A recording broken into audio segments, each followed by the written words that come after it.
Hello, you're welcome. This is Moment for Thought. I am Aliyu Bababaro. Well, our thinking cap today is hovering around the global phenomenon of today. That is the COVID-19 pandemic. Yes, of course, a global phenomenon, but we are taking a look at Nigeria in the global system, in the fight against this dreaded disease, especially with a focus too on the search for cure. I have with me experts in the field. All of this particular area, that is the health sector. They say health is wealth, so we have wealthy people in the studio. I have with me Dr. Obiadigwe, Director General, Chief Executive Officer, National Institute for Pharmaceutical Research and Development, NIPRID, former Executive Secretary of the Pharmaceutical Manufacturers Group. Dr. Digwe has an expertise in healthcare research, policy making, and management. You're welcome to our program. It's good to be here, Liu. I don't know what you mean by wealthy people in the studio. Yeah, when you are taking care of our wealth, because they say health is wealth. Yes. And all etc. As we go back to the east. That's true. Yes, you're welcome. It's my pleasure to be here and good to speak to Nigerians on the topic today. Thank you very much. And I have Professor Abdul Salami Nasidi, Provost, West African College of Medicine, former DG Nigeria Center for Disease Control, NCDC. In fact, he was the founding DG of the center. Professor Nasidi was the Executive Director, ECOWAS Regional Surveillance Center. He was he was the lead coordinator of the anti-Ebola campaign. And of course, Professor Nasidi had played a leading role too in the campaign against HIV/AIDS. A virologist, Professor Abdul Salami Nasidi, in this campaign against the corona pandemic, is serving as the Deputy Chairman, FCT Ministerial Experts Committee, and all other assignments by both the federal government. I remember the federal government and the Kano state government. Yes. You are part of the team that went there. How was it? You're welcome to the program. Thank you very much, and I'm happy to be here again. I hope there are a great deal of prospects in our fight against the pandemic, the COVID-19 pandemic. Inshallah. You're welcome. We shall do our best. Thank you very much. Thank you. Well, I will still start with you before I come to the DG. Mm-hmm. You were on the field, both of you. You went round and we always have the briefing by the team, Mr. President, led by the Secretary to the Government of the Federation.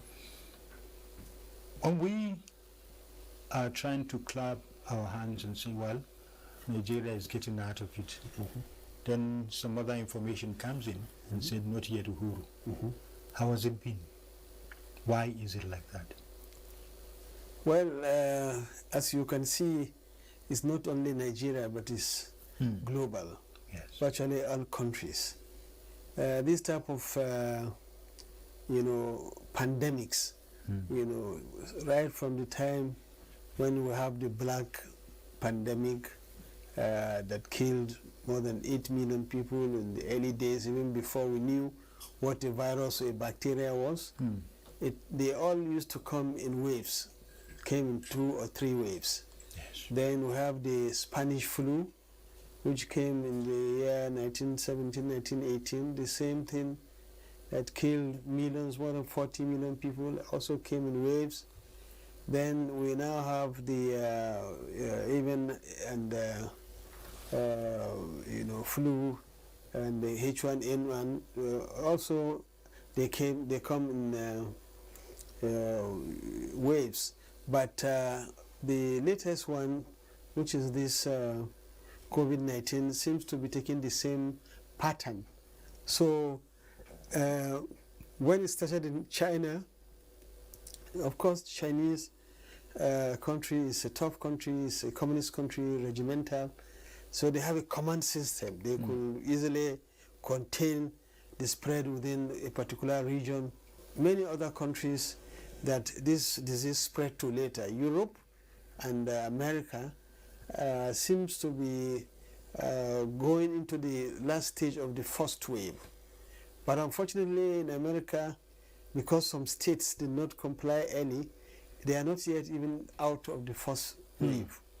So you could see in the world, some countries are virtually at the end of the first wave. Some are still, rising, like Nigeria. We are not yet out of the first wave.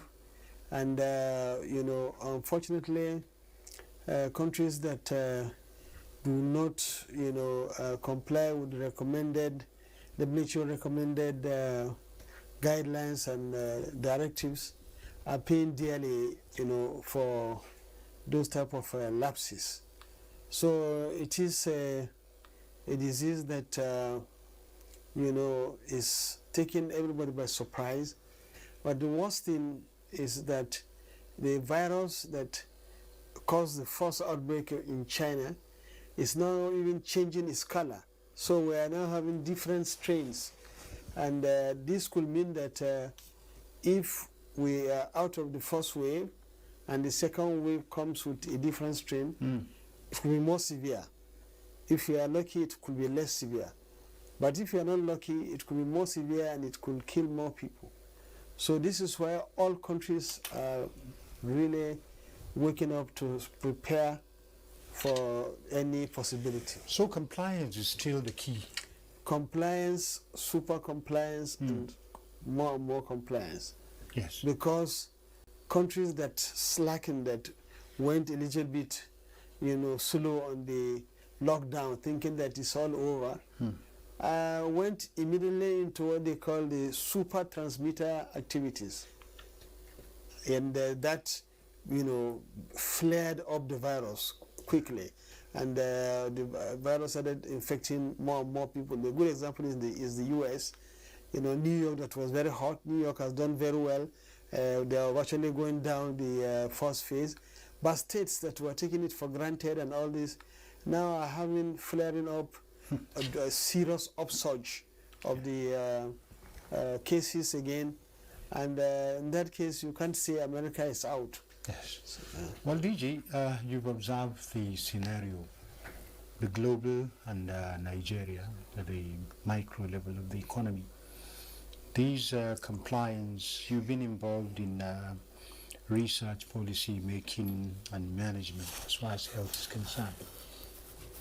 What are the problems actually? So many people said Black Africa, theirs will be minimal, especially in Nigeria.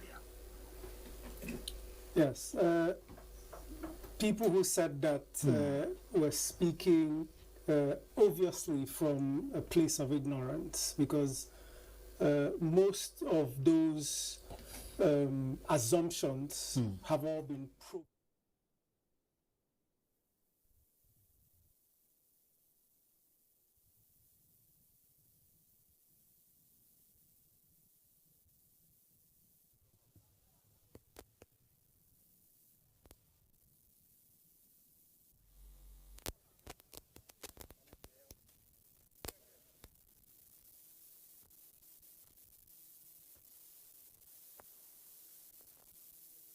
Entrance of the National Theatre, where we have the Governor of Lagos State, Babajide Sanwo-Olu, his deputy, the Minister of Information and Culture, the Minister of Youth and Sports, the Permanent Secretary of the Federal Ministry of Information and Culture, the Governor of the Central Bank of Nigeria,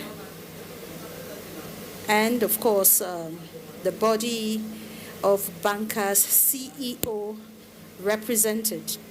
We're about to see the symbolic handing over of the land by His Excellency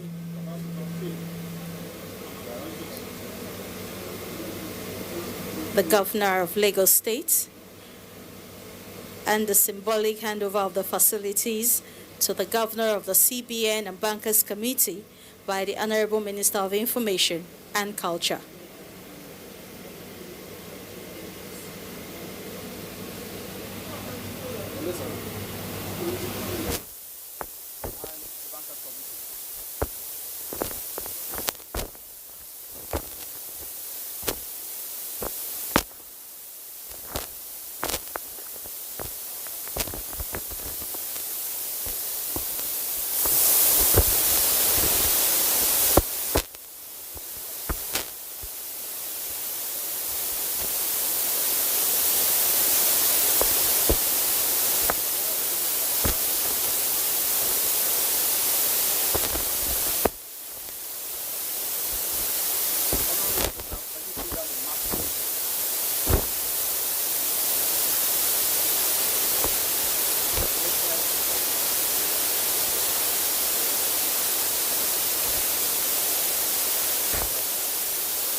Here, the Minister of Information and Culture, Al-Haji Lai Mohammed,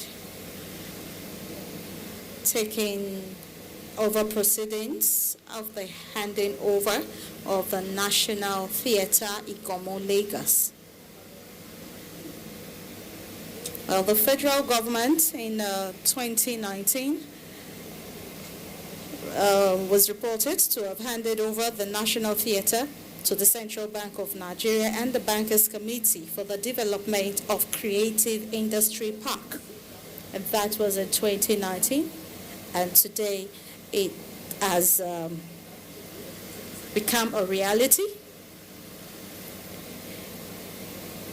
as the governor of the CBN has promised that they will do all they can to ensure that this great national edifice will be returned to its glory days. Now, the goal through the establishment of the park is to create an environment where startups and existing businesses can be incubated and rewarded for their creativity. We understand that the CBN and the Bankers Committee intends to support this creative venture with about 22 billion naira of initial funds.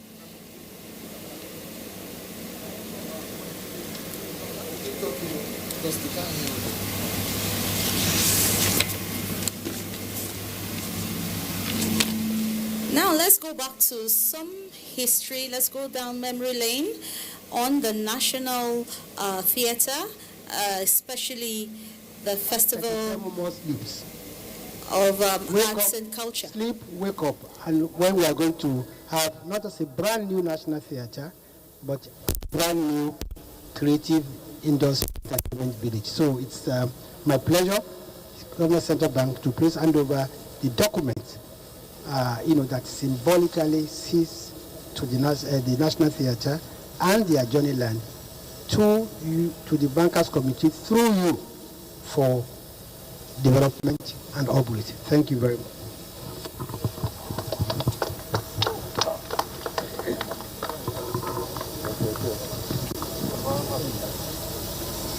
This is hand over.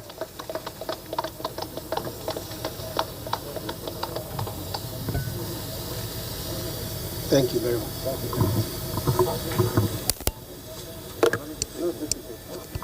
Thank you very much, gentlemen of the press. Thank you.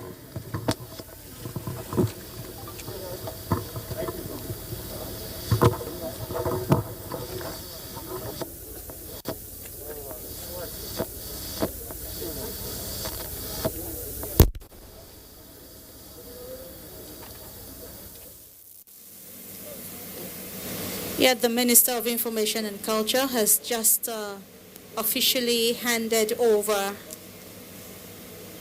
facilities of the National Theatre to the CBN Governor and Bankers Committee.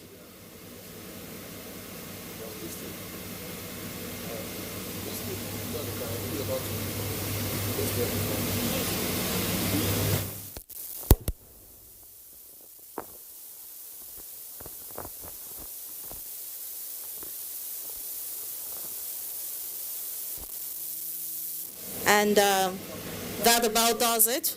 From the National Theatre, Igomu, Lagos, we have seen all the proceedings that has taken place here for this National Theatre to come back to its former glory. The dignitaries have been taken around some selected facilities, and finally the CBN is in charge of renovating this edifice. We thank you for being a part of the outside broadcast transmission of the Nigerian Television Authority. I am Adeola Komiakere on behalf of the outside broadcast crew saying thank you for watching. God bless you.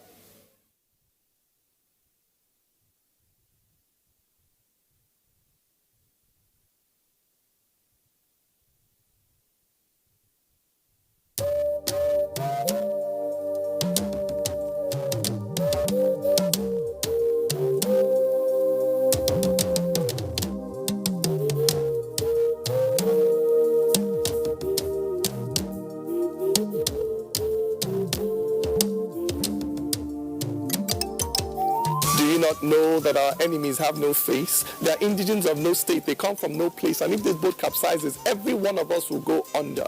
So when the drums sound, let everybody answer. Do not say, I am the Iroko when the forest is burning. Do not say, I am the Obeche when the forest is burning. Our differences will not stop us from perishing together. So when the drums sound, let everybody answer.